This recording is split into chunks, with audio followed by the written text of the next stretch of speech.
Je suis très heureux de vous accompagner ce soir dans une courte présentation de l'exposition Pensée matérielle, Material Thinking, qui est le résultat d'un processus de recherche de plusieurs mois, qui a été initié dans le cadre de ce qui est en fait ma première résidence en tant que chercheur, curateur, auteur. Et donc je voulais aussi remercier le Centre canadien d'architecture pour m'avoir permis de travailler dans ces conditions, je dois dire, uniques et idéales, d'avoir le temps de pouvoir m'immerger complètement dans l'œuvre de Gordon Matta Clark pendant 10 jours, en novembre dernier, pour pouvoir explorer cette archive unique conservée au CCA et sélectionner un peu plus de 100 objets que vous allez découvrir dans quelques minutes, parmi les près de 3600 conservés ici à Montréal. Après les nombreuses lectures et réflexions, discussions avec l'équipe, l'ambition s'est précisée qui était de proposer de mettre au jour un aspect inédit de cette archive en proposant de nous concentrer sur la bibliothèque personnelle de Gordon Matta Clark en tant que porte d'entrée dans ce labyrinthe dans lequel j'étais immergé. L'idée était aussi de proposer, par le biais de cet ensemble de documents,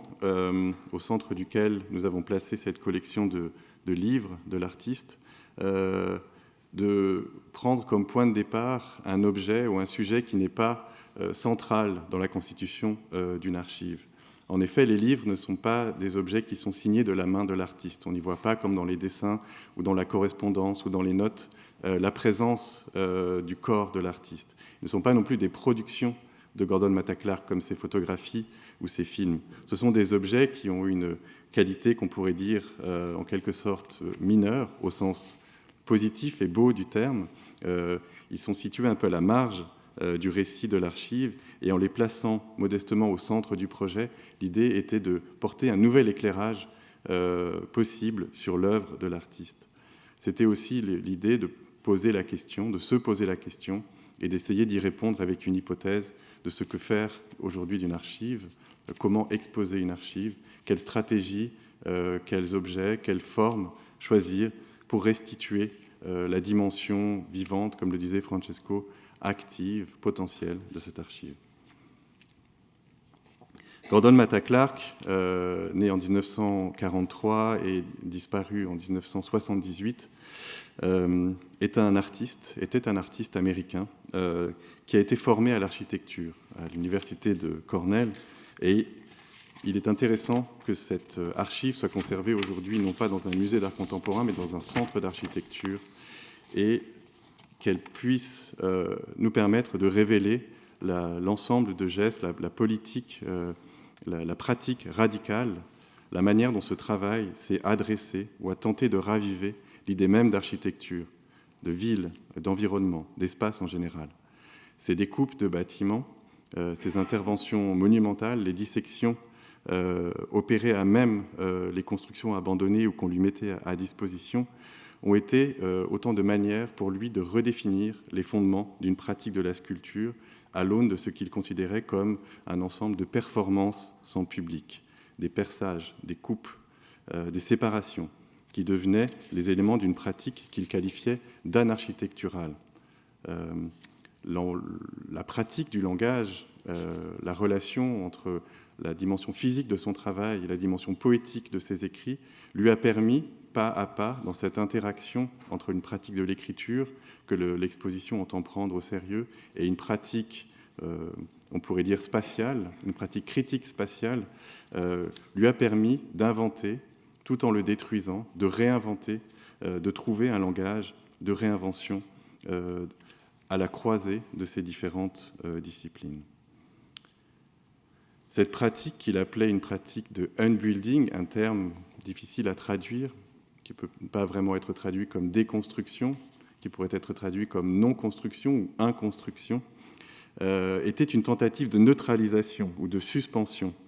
de confrontation au pouvoir de l'architecture, de l'architecte, de la planification urbaine, de l'idée même d'autorité, de pouvoir, qui, dans cette manière souvent ambitieuse, monumentale, de gestes qu'on pourrait qualifier comme héroïques ou anti-héroïques, de figures d'anti-héros œuvrant dans les ruines de la modernité, ont souvent éclipsé, et certainement à tort, la pensée de Gordon Matta Clark. On a souvent associé Gordon Matta Clark à un artiste vraiment travaillant dans la matière, montant sur des échafaudages, utilisant des scies, des marteaux-piqueurs. Mais la concentration sur ces livres, en tout cas la partie que le Centre canadien d'architecture conserve, et qui sont les livres qu'on pourrait dire de non-fiction, qui vont de la théorie à toute forme d'essais touchant aux différents domaines des sciences sociales, des sciences humaines, des sciences exactes, plus un livre de poésie que vous pourrez trouver au gré de votre visite, qui visiblement était un des livres préférés de Gordon Matta Clark, largement annoté de la main de l'artiste,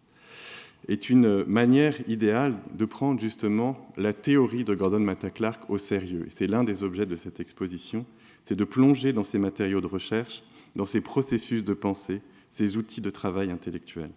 Car s'il y a une dimension extrêmement pratique dans son rapport qu'il entretenait avec ses livres, l'idée est de repenser aussi, à l'inverse, la part de théorie qu'on pourrait trouver dans ces gestes anarchitecturaux et d'explorer cet univers entre deux à travers la relation singulière que l'ensemble de son œuvre entretient avec le langage. Je me suis intéressé à Gordon Matta Clark depuis une décennie et en particulier, son œuvre m'a accompagné à partir du moment où j'avais été invité en 2010 à réaliser un projet pour le Centre Pompidou dans le cadre d'une série de cartes blanches qui avait été donnée à des curateurs émergents, comme on dit, et pour lesquels j'ai voulu proposer de m'intéresser aux histoires invisibles de ce qu'on avait appelé dans les années 1970 le Centre Beaubourg, les controverses, les pratiques à la marge du récit officiel, les critiques artistes de ce projet pompidolien, comme on disait, ce projet mené par l'État français, la mairie de Paris, la droite classique française, d'avoir éventré le cœur de Paris, déplacé des populations entières, exproprié des commerçants, déplacé aux marges de la ville et fait de ce quartier populaire le théâtre d'une démonstration de puissance institutionnelle orchestrée par les architectes Renzo Piano et Richard Rogers. Dans cette histoire apparaissaient différentes figures comme Guy Debord de l'Internationale situationniste, l'architecte et penseur Cédric Price ou encore un sociologue anarchiste suisse nommé Albert Meister qui rôdait autour de ce trou immense au centre de Paris pour en proposer des récits alternatifs, post-utopiques et une critique radicale. À cet endroit même, à quelques mètres de ce trou, Gordon Matta Clark avait percé un autre trou, en l'occurrence cette œuvre que vous voyez documentée ici dans cette archive de ce numéro de l'Humanité de 1975, et dans laquelle Gordon Matta Clark avait utilisé un bâtiment en cours de démolition dans le contexte de la Biennale de Paris pour y percer un cône, une forme géométrique, à la fois, on pourrait dire, entre optique et critique, une espèce de longue vue lorgnant sur ce trou béant, sur ce geste d'une très grande violence à l'encontre du tissu urbain parisien et ce quartier dans lequel vivaient beaucoup d'artistes et d'intellectuels, souvent engagés plutôt à gauche, mais aussi une forme cosmique qui matérialisait à l'intérieur du bâtiment un cône de lumière. C'est à la fois une approche du corps de l'architecture, une approche matérialiste, révélant ces éléments qui allaient être effacés de l'histoire de la ville, et une exploration immatérielle des propriétés invisibles de l'espace. 7 ans plus tard, j'avais été invité à proposer pour un projet, à l'occasion des 40 ans du Centre Pompidou, en 2017, une autre exposition, et j'avais proposé de continuer cette investigation. La personne qui m'avait invité, sans faire trop de commentaires sur la qualité du projet que j'avais réalisé, m'avait dit « Au moins, vous persévérez. C'est une grande qualité. » Elle proposait cette exposition de prolonger cette investigation matta-clarkienne, et l'idée était de me concentrer non pas sur ce motif du trou, comme métaphore, on va dire, à la fois archéologique, mais aussi clin d'œil à l'idée du trou de mémoire d'une institution qui a effacé souvent de ses tablettes, de ses archives même, ces critiques artistes qui ont été portées dès le moment de l'annonce même de son projet, à la fin des années 1960. Mais c'était l'idée donc de continuer à prolonger cette métaphore archéologique, mais à travers l'idée d'exploration souterraine, d'explorer ce qui se situe en dessous du récit officiel ou de la croûte matérielle de l'histoire. et de montrer, à travers un ensemble d'œuvres qui exploraient les sous-sols de Paris, en particulier ce film de Gordon Matta Clark, intitulé « Sous-sol de Paris », de 1977, l'idée d'une exposition comme une exploration des réseaux complexes situés sous le terrain, enfouis sous la ville, ce monde invisible, mystérieux que Gordon Matta Clark a exploré, filmé et documenté, sorte de monde des morts caché sous la ville, comme l'image d'un monde devenu presque futuriste, menaçant et inconnu. L'exposition, ici, du Centre canadien d'architecture, entend, d'une certaine manière, renverser ce geste de creusement, en proposant toujours une dimension de recherche et d'exploration de ce qui se situe sous la couche visible de la matière historique, mais de ne pas prendre l'archive de haut, mais plutôt de s'immerger, de suivre les flux de la matière archivistique qui est mise à notre disposition. Et l'idée est de s'intéresser, en prenant un point de vue un peu oblique, au point aveugle de cet ensemble et d'explorer des territoires potentiels de cette archive. Ce que propose notre exposition, c'est en quelque sorte, à l'aide de ces livres, de lire ou de relire le travail de Gordon Matta Clark en relation avec l'idée d'architecture, à la fois de se confronter à cette idée de la masse de la construction à laquelle l'artiste préférait la recherche de l'air et de la lumière, de se confronter à l'idée de monumentalité et d'y opposer le terme qu'il aimait de nonumentalité, à la fixité, d'opposer l'idée d'organicité, de vivant et de cycle de la vie, tout en apportant de nouvelles données concrètes pour comprendre le sens de certaines de ses œuvres.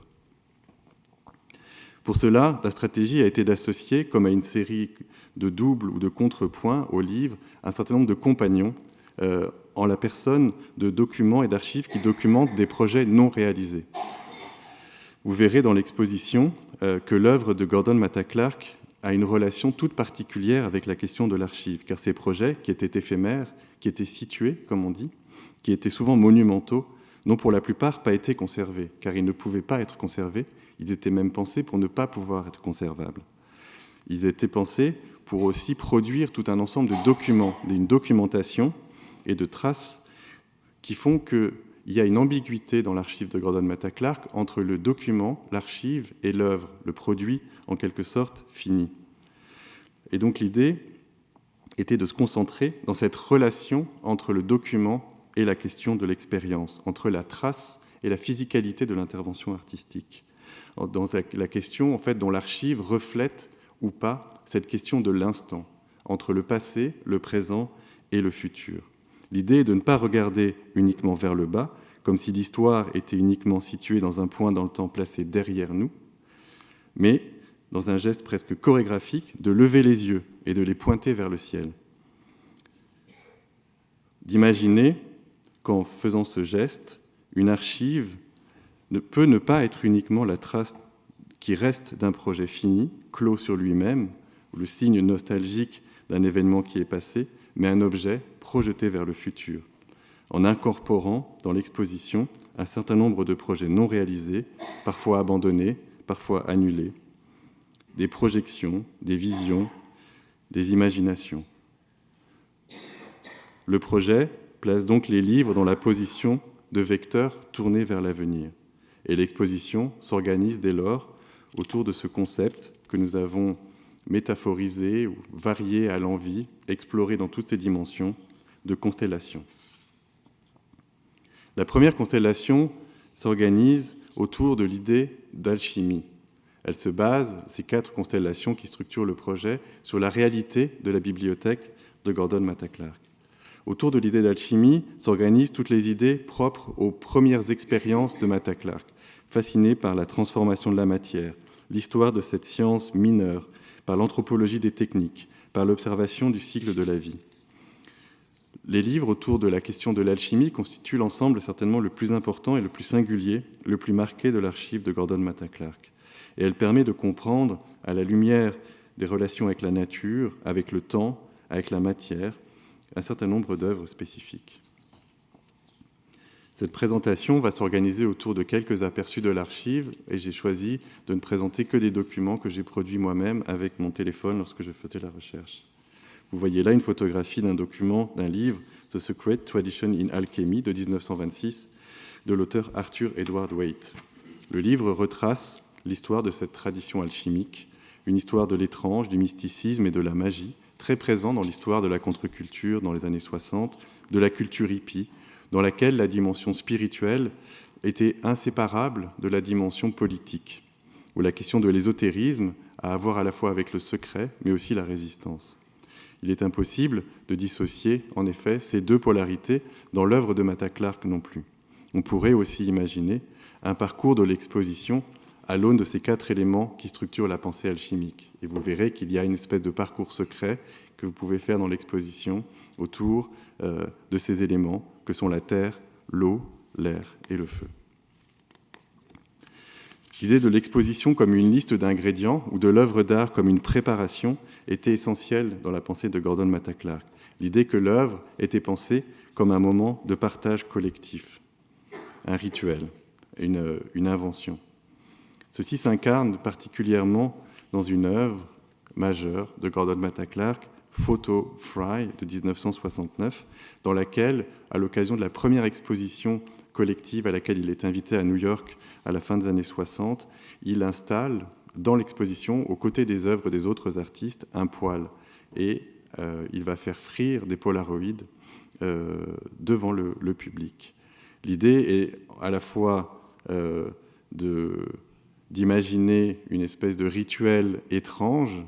de transformation de la matière par le feu, de sublimation d'une certaine manière de la photographie, et en même temps d'inventer une technique, et plutôt que de photographier, de photograft, de photo-frire, to photo-fry. Et il y a une dimension magique dans ce processus, mais aussi iconoclaste. Et l'idée est à la fois de produire une critique de la représentation et en même temps une célébration de l'expérience et de l'idée d'expérimentation. Puis après, l'objet est doré à la feuille d'or, placé dans une petite boîte et envoyé à des amis comme cadeau de Noël. Celui-ci était adressé à un des membres du collectif Anne Architecture que vous retrouverez dans l'exposition. En parallèle de cette expérimentation alchimique, on pourrait dire plutôt avec une dimension humoristique qui est caractéristique aussi de l'univers de Gordon Mata Clark, il y a un projet qui est certainement un de ses projets les plus importants, qui est l'ouverture du restaurant Food en 1971 dans le quartier de Soho à New York. L'idée de Food était de penser à une sculpture qui soit un espace dans lequel est organisée une série de repas. Tous les éléments de l'œuvre sont vraiment pensés, encore une fois, comme une préparation. La cuisine est placée au centre de l'espace et le public peut assister aux personnes en train de cuisiner. Le programme des repas est organisé sous une forme d'invitation à différentes personnes à concevoir des repas imaginaires, expérimentaux, drôlatiques. Il invite même, on voit dans la correspondance, différentes personnes à participer à son projet, en invitant par exemple un de ses amis à venir se faire dévorer dans le cadre d'un projet anthropophage. Et il lui dit j'ai plusieurs raisons pour te convaincre de participer à ce projet. La première, c'est que non seulement tu vas entrer dans l'histoire de l'art, mais en plus, ça fera certainement un très beau film et une très belle série de photographies. Ce restaurant est ouvert, ce qui est intéressant, en collaboration avec différentes personnes, notamment sa partenaire, Carol Gooden, qui est une chorégraphe. Mais c'est aussi un lieu de rencontre, c'est un lieu avec une vocation sociale. C'est un lieu dans lequel tout le monde est invité à participer. Les habitants du quartier, qui ne sont pas artistes, et les artistes qui squattent le bâtiment d'à côté, au 112 Green Street, dans lequel ils occupent des espaces, ils organisent des expositions, et ils résistent à un processus de gentrification déjà amorcé dans le New York des années 1970. L'idée est que ce projet est à la fois un lieu dans lequel s'inventent des rituels, dans lequel l'œuvre d'art est pensée dans cette logique de partage, et c'est aussi un des premiers pas vers ce qu'on appellera, quelques années plus tard, une pratique socialement engagée, dans lequel la magie de la transformation des éléments par la cuisson est on va dire, le principe anthropologique et technique et social sur lequel est régi le projet. Le projet organise une économie parallèle dans laquelle la question des réseaux, du collectif, où la question aussi de l'argent est absolument essentielle, dans lequel les gens sont payés, où il y a toute une organisation vraiment basé sur l'idée que l'utopie de Food se base sur des gestes très concrets, très pratiques, où la question du temps, la question de l'action, la question de la pratique est absolument essentielle. Le film de Robert Frank qui documente ce projet est absolument magnifique, puisqu'il prend en fait comme exemple un jour dans la vie de Food et commence le matin au lever du soleil, où ils vont au marché acheter les produits, et finit au milieu de la nuit, après avoir mangé et fait la fête, où on fait les comptes du restaurant et on compte l'argent qui a été accumulé. La deuxième constellation s'organise autour de l'idée de réseau, de technologie, de communication, qui était absolument essentielle dans la pensée de Gordon Matta Clark. Car s'il n'a pas utilisé lui-même la technologie, le motif de la connexion, l'idée même de système est absolument centrale dans son œuvre. Son œuvre était même pensée comme une mise en contact de différents éléments, comme une intervention presque chirurgicale à l'intérieur de l'espace urbain, pensée comme un tissu de connexion à la fois humain, social et architectural. Cette collection de livres autour des idées, de cybernétique, de médias, de communication sont très intéressants à mettre en relation, par exemple, avec un projet comme Pipes de 1971, où il va, en guise d'exposition, révéler l'ensemble du système de tuyaux qui permet de faire circuler les fluides qui accueillent l'énergie dans la peau du bâtiment, dans l'espace interstitiel des murs de l'institution. Et donc de révéler cette espèce de squelette invisible, cette forme organique étrange, presque, on va dire presque menaçante de science-fiction, qui produit en fait une révélation d'un système invisible caché derrière la peau des choses. Le deuxième ensemble autour de cette idée de réseau de livres est un ensemble de livres consacrés à l'architecte, ingénieur, inventeur et penseur Buckminster Fuller, qui était une figure de référence visiblement importante pour Gordon Matta Clark, qui le cite à plusieurs moments dans ses textes, qui l'incorpore dans ses flux de pensée poétique et qui surtout fait apparaître dans ses travaux des références formelles et conceptuelles très précises à l'œuvre majeure de Fuller. Ou dans ce projet, par exemple, de 1975, un projet sans titre, une étude de forme, un ensemble de dessins pour ce qu'il appelait des soft-footed foundations building, des constructions qui étaient pensées pour pouvoir tourner sur elles-mêmes ou se retourner, qui étaient pensées pour être mobiles. On voit à la fois un retour, peut-être conscient ou inconscient, des formes, on pourrait dire, géodésiques de Buckminster Fuller, mais aussi l'idée même de connectivité, l'idée même de réseau, d'équilibre. Buckminster Fuller appelait ça le concept de tenségrité, la manière dont ces dômes géodésiques étaient conçus comme des éléments qui reposaient les uns sur les autres, sans hiérarchie, et qui permettaient d'être autoportants, comme une espèce d'idée même d'équilibre du système planétaire, comme cette idée d'une métaphore, d'une vision holistique de l'environnement, de l'idée même de communauté qui obsédait l'artiste Matta Clark. La troisième constellation, intitulée Gravité, se consacre plus particulièrement à la question de l'architecture. Et c'est un des autres ensembles majeurs de livres que Gordon Matta Clark collectionnait, qui étaient des livres consacrés à l'histoire de sa propre discipline en tant qu'étudiant. Et en particulier à l'aune de cette question de la libération de l'architecture, de sa masse, de son poids, de sa pérennité, de sa monumentalité, de l'idée que tout son projet va être guidé, dès ses premières expériences à l'université de Cornell, alors qu'il est encore étudiant, de la recherche de fluidité, d'air, de lumière, de légèreté, de mobilité. Des questions qui sont à la fois hautement sculpturales, mais qui sont aussi complètement architecturales, et qui, d'une certaine manière, permettent de repenser ou de complexifier la relation qu'entretenait Gordon Matta Clark avec l'idée même d'architecture moderne. On a souvent pensé que Gordon Matta Clark était en fait un héros de la déconstruction ou d'une critique radicale de la modernité. Or, on voit dans ses archives et dans ses projets, dans ses notes, qu'en fait, il entretenait une relation qui était beaucoup plus complexe et certainement aussi une relation d'inscription ou de tentative de réactivation d'un projet moderne qui aurait été dévoyé. En tant que fin connaisseur de l'histoire et des théories de l'architecture moderne, il était aussi quelqu'un qui explorait une histoire étendue de l'architecture. Et on voit dans sa collection de livres, des livres qui documentent à la fois l'histoire de l'architecture précolombienne et des ruines de l'architecture maya, jusqu'à la théorie de l'architecture moderne, en passant par sa passion pour l'architecture de la Renaissance et les mouvements ascendants de l'architecture baroque, en passant par les architectes visionnaires de la Révolution française à la fin du XVIIIe siècle.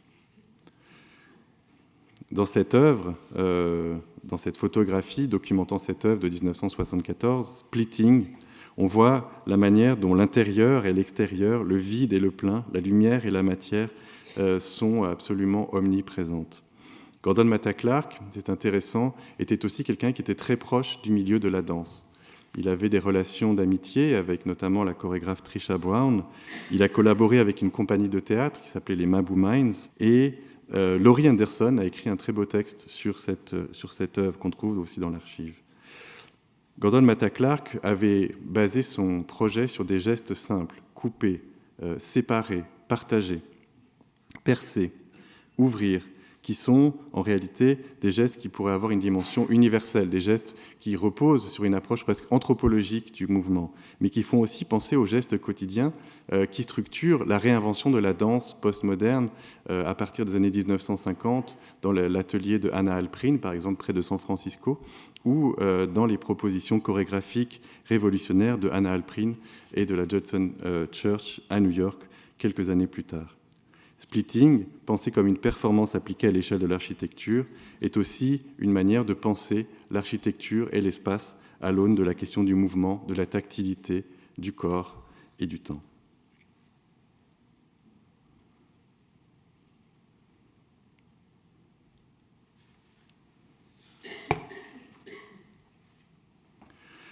On trouve dans l'archive de nombreux dessins qui sont d'une très grande beauté. Gordon Matta Clark avait une pratique très régulière du dessin, et ce n'est pas non plus l'aspect de son travail qui est le plus connu, qui s'organise essentiellement autour de deux motifs, d'un côté celui de l'arbre et de l'autre celui de la flèche. Ces deux motifs ont à voir avec ses recherches de représentation du mouvement, du temps, des flux invisibles de la vie. La quatrième et dernière constellation s'organise justement autour de l'idée d'espace intérieur et de recherche de révélation de l'invisible. Un certain nombre de livres traitant de la question de l'esprit, des explorations intérieures, de l'inconscient. On trouve des livres de psychologie, des livres de psychanalyse autour de la science des rêves. Car Gordon Matta Clark est vraiment un artiste de l'entre-deux. Il s'inscrit dans une espèce de double tradition que je trouve intéressante à réunir dans une seule pratique. D'un côté, celle, on pourrait dire, rationnelle d'une histoire de la modernité, de l'architecture, de la construction, et de l'autre, celle du surréalisme, de l'inconscient, du rêve et de l'étrange. En relation notamment avec la présence dans l'archive de cet objet, une sculpture réalisée alors que Gordon Matta Clark est un tout jeune artiste, il a certainement entre 18 et 20 ans, dans le jardin de la villa de son père, le célèbre peintre surréaliste chilien Roberto Matta. Matta avait acheté dans les années 60 une villa sur une île au sud de l'Italie qui s'appelle Panarea et dans laquelle Matta Clark venait passer des vacances aux côtés de ses frères, sœurs, demi-frères et demi-sœurs. Cet objet, que vous verrez dans l'exposition, qui est ici documenté dans son contexte original, est un objet énigmatique. Nous n'avons que très peu d'informations sur cette forme. On sait plus ou moins à quelle époque elle a été faite, on sait que c'est fait en pierre et peut-être en ciment. Mais on ne sait rien de l'objet, du sujet de cette œuvre, des intentions de l'artiste. C'est un des sujets les plus intéressants de cette investigation, c'est d'essayer aussi de trouver des hypothèses d'interprétation, de contextualisation du travail, de mener une enquête presque policière, ou en tout cas une enquête de détective, pour essayer de comprendre le sens d'œuvres qui semblent rester en suspens dans le corpus de l'artiste. Ce paysage intérieur, cette espèce d'empreinte, ce territoire mental que représente cette œuvre, est installé ici dans le jardin, comme je le disais, de la villa de son père. Or, quand on fait quelques recherches, on se rend compte que l'île sur laquelle elle a été produite est une île volcanique. Or, l'œuvre évoque certainement la matérialité de la roche volcanique. On peut donc imaginer, une première lecture de cette œuvre, qu'elle est aussi un fragment de ce territoire, et qu'en tant que fragment de ce territoire, elle est aussi une manière de se connecter à l'histoire, au territoire paternel, à cette histoire de la peinture, des grandes machines organiques et cosmiques que peignait le peintre Roberto Matta. Elle est aussi une manière d'inscrire le travail de Matta Clark dans cet élément volcanique, dans ce rapport à la roche, à la pierre et à la terre. C'est aussi un élément alchimique de première importance. Mais aussi, quand on imagine ce qu'est la roche volcanique, qui est une roche en fusion, qui est une roche qui se transforme par l'action de la chaleur, de la pression, on comprend aussi qu'il y a une dimension aussi alchimique dans ce travail. On peut imaginer aussi qu'elle est une sorte de carte mentale d'un territoire imaginaire qui permet de relire l'ensemble de l'œuvre de Matta Clark à l'aune d'une lumière différente, explorant à la fois des espaces extérieurs, l'espace public, l'espace social, l'espace réel, mais aussi l'espace intérieur, l'espace intime, l'introspection et l'imaginaire. Quand on met en relation avec ces photographies de voyage, et notamment ces paysages volcaniques, ces roches en transformation, ces formes géométriques apparaissant dans la nature, on comprend aussi son intérêt pour certains motifs formels et géologiques. L'exposition s'organise en quelque sorte autour de ces deux polarités du travail de Matta Clark, un côté tellurique, volcanique, émotionnel, et puis un côté intellectuel, on pourrait dire spirituel, éthéré. On retrouve aussi dans l'archive des œuvres d'autres artistes, et en particulier cette photographie très belle d'une œuvre d'Alan Sarrett, qui est un artiste qui faisait partie du collectif Anarchitecture, qui avait été réalisé en 1976 au Centre d'art PS1 et qui s'intitule « The Hole ». Cette œuvre est un trou percé dans l'espace d'exposition, dans le mur de l'espace d'exposition, et qui permet à certaines heures du jour de se connecter avec la course du soleil et de faire briller le sol du musée à fonction de certaines heures de jour. C'est une manière de mesurer le temps différente, de se connecter à une autre dimension, à une autre temporalité, à une autre échelle de l'espace. Et on peut finir sur cette image, The Shape of Time, un livre de George Kubler, que beaucoup d'artistes à l'époque avaient lu, qui est paru en 1973. George Kubler, qui était un historien de l'architecture et de l'art précolombien, se sachant malade, à la fin de sa vie, décide de se retirer dans une petite ville d'Italie et d'écrire une méditation sur sa propre pratique d'historien, en imaginant une relation à l'histoire qui n'est pas chronologique, qui n'est pas faite d'une succession de mouvements et d'influences d'un artiste sur un autre, d'un mouvement sur un autre, d'une culture par rapport à une autre, mais l'histoire comme un réseau horizontal où les formes et les influences et les idées circulent dans tous les sens, du passé vers l'avenir, de l'avenir vers le passé, en tous sens, mais aussi entre les cultures. Ce livre qui a beaucoup marqué les artistes, notamment dans l'idée qu'elle renversait l'idée de modernité, de progrès, et qu'en fait on irait d'une forme, on va dire, première vers une simplification et une forme d'abstraction, mais qu'on peut trouver de l'abstraction dans le passé et de la figuration dans le présent, renversait véritablement le rapport au temps et a fasciné des artistes comme Robert Smithson, qui le citait à de nombreuses reprises, Robert Morris ou Nancy Holt. The Shape of Time pourrait être aussi un outil pour comprendre cette relation matérielle à l'histoire que l'exposition organise. Et la manière dont nous avons essayé d'imaginer sans hiérarchie la constitution de ces constellations. Elle s'inspire, on va dire, de 4 sources principales. La première, c'est la pensée de Gordon Matta Clark lui-même, à travers un certain nombre de textes, un certain nombre d'évocations qui sont à la fois poétiques et théoriques. Ces citations que je vais vous présenter brièvement sont des citations que j'ai trouvées au fil d'entretiens non publiés, que je me suis permis de traduire sauvagement pour la présentation de ce soir. C'est une citation au sujet du projet Anarchitecture. Notre pensée au sujet de l'anarchitecture était plus insaisissable que le fait de réaliser des œuvres qui voudraient démontrer une attitude alternative face aux constructions, ou encore face aux attitudes de containerisation de l'espace utilisable. L'architecture, c'est aussi l'environnement. Lorsque tu vis dans une ville, tout le tissu est architectural en un sens. Nous pensions plutôt au vide métaphorique, au manque, aux espaces restants, oubliés, aux lieux qui n'étaient pas développés. Ces espaces sont métaphoriques dans le sens où leur intérêt ne réside pas dans leur usage possible. Par exemple, les lieux où tu t'arrêtes pour faire tes lacets, ces lieux qui sont juste des interruptions dans tes mouvements quotidiens. Ce sont des lieux qui sont significatifs d'un point de vue perceptuel, parce qu'ils se réfèrent à un espace de mouvement. En ce moment, mon intérêt tend vers l'idée d'espace métamorphique. Tous les espaces sont des ambiguïtés.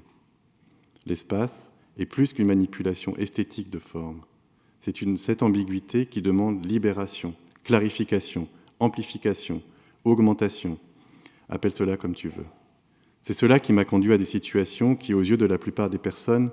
ont été jugées comme ésotériques ou absurdes, peut-être, mais qui, à mon sens, sont assez raisonnables. Ce que ce projet, en fait, m'a permis de comprendre, la première chose, c'est que l'œuvre de Gordon Matta Clark, si nous avons tenté et si j'ai voulu, de manière obstinée, y attacher une théorie, un sujet, ou en quelque sorte, tenter d'y plaquer une stratégie, en fait, elle résiste aussi aux tentatives de classification, aux tentatives de théorisation. Elle s'inscrit dans quelque chose qui est de l'ordre d'une poétique physique, comme dit Frances Schritzard, qui vient de publier un très beau livre au sujet de Matta Clark, quelque chose qui, en quelque sorte, échappe, est insaisissable, élusif, on dit en anglais. La deuxième chose, c'est qu'elle permet aussi de comprendre comment écrire l'histoire à travers ce motif de la constellation. Pour Walter Benjamin, sous la plume de la théoricienne française Muriel Pic, dans un très bel ouvrage consacré à l'auteur allemand Winfried Georg Sebald, l'idée d'histoire a à voir avec l'idée de la constellation, dans le sens où, quand on regarde en fait, un ciel étoilé et qu'on voit des formes apparaître, en fait, ce qu'on connecte sur un même plan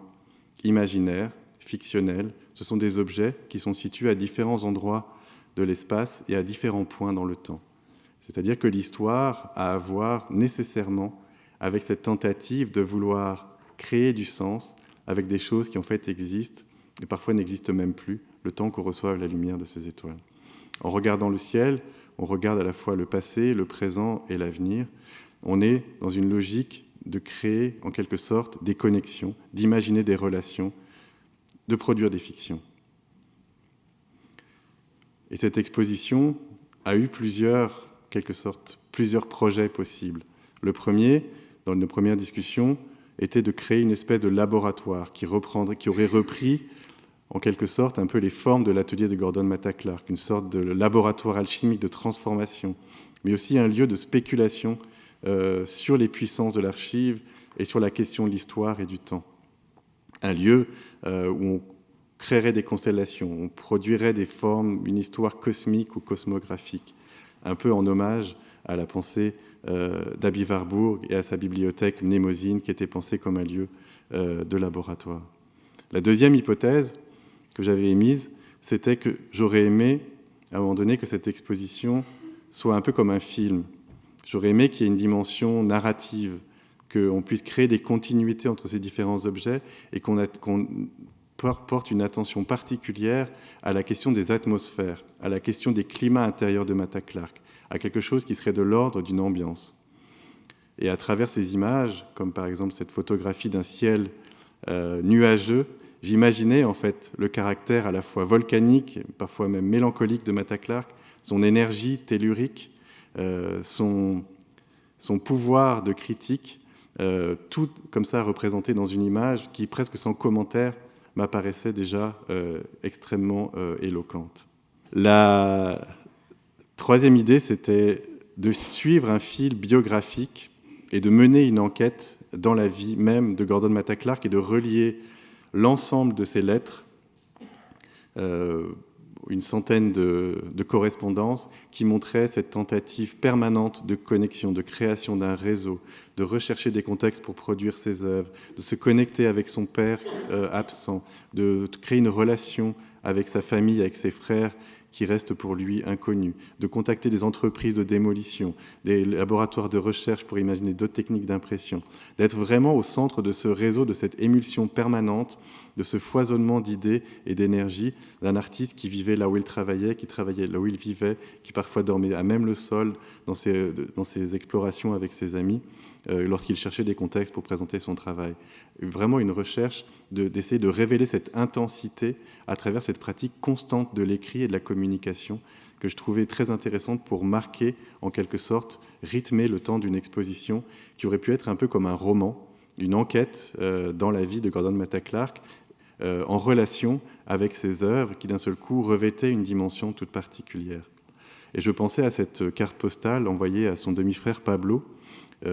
sur laquelle il était tout simplement écrit « I am your brother, I would like to know you. Bachi, kisses ». Et après, en dessous, « I don't even know if you speak English ». Signé, peut-être, Gordy, mais je n'arrive plus à voir. Ce qui est intéressant, c'est que à la fin de la recherche, quand je revois cette photographie d'une carte postale, je me rends compte qu'elle photographie un cratère, un volcan, et je me dis qu'il y a là certainement une piste intéressante à suivre autour de cette dimension géologique et biographique du travail. C'est qu'il y a quelque chose de l'ordre de l'intuition dans cette recherche qui est, je pense, aussi à assumer très clairement. Je ne suis pas un Matta Clarkien, comme on dit. Je ne suis pas un professeur d'université qui connaît de manière encyclopédique toutes les théories et toutes les œuvres de Gordon Matta Clark sur le bout des doigts, qui peut réciter la chronologie et la vie au jour le jour de l'artiste. Je suis un chercheur, un enquêteur, un curateur qui travaille avec et sur et dans l'œuvre de Matta Clark à quelque chose qui est une interprétation de son œuvre. Mon idée était de, en quelque sorte, suivre la leçon du grand historien Carlo Ginzburg, inventeur de la méthode micro-historique dans les années 1980, et qui, au moment de l'énonciation de son projet, de sa méthode indicielle, comme il disait, avait écrit ces lignes absolument magnifiques. La méthode indicielle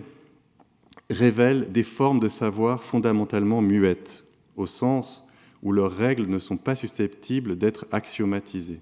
ni même énoncées. On n'apprend pas le métier du connaisseur ou du diagnostiqueur en se bornant à mettre en pratique des règles préexistantes. Dans ce type de connaissance entrent en jeu des éléments impondérables, l'odorat, le coup d'œil, l'intuition. Cette méthode, comme disait Carlo Ginzburg, est répandue dans le monde entier, sans limite géographique, historique, ethnique, sexuelle ou de classe. Et par conséquent, elle est très éloignée de toute forme de connaissance supérieure, privilège de rares élus. C'est le patrimoine des Bengalis expropriés de leur savoir, des chasseurs, des marins, des femmes. Il rattache étroitement l'animal humain aux autres espèces animales. Ce que nous avons souhaité faire, en quelque sorte, c'est faire quelque chose avec l'archive de Gordon Matta Clark. Et ce quelque chose se situe entre toutes ces hypothèses. Elle se situe entre l'installation et le film. Elle se situe entre le roman et l'archive. Elle se situe entre l'exposition et la fiction. En quelque sorte, ce que nous avons fait, en relation avec la position si forte et si affirmée de Gordon Matta Clark, mais aussi si ambiguë et si intéressante, c'est en quelque sorte de réfléchir, et moi ça m'a permis très clairement de réfléchir à ma propre position en tant que curateur, en tant qu'auteur, en tant que personne qui va signer ou co-signer cette proposition que vous allez voir ce soir. Et ce que j'ai fait, c'est tout simplement ce que Roland Barthes appelle se mettre dans la position de celui qui fait quelque chose, et non plus celui qui parle sur quelque chose. Pour lui, le critique n'étudie pas un produit, il endosse une production.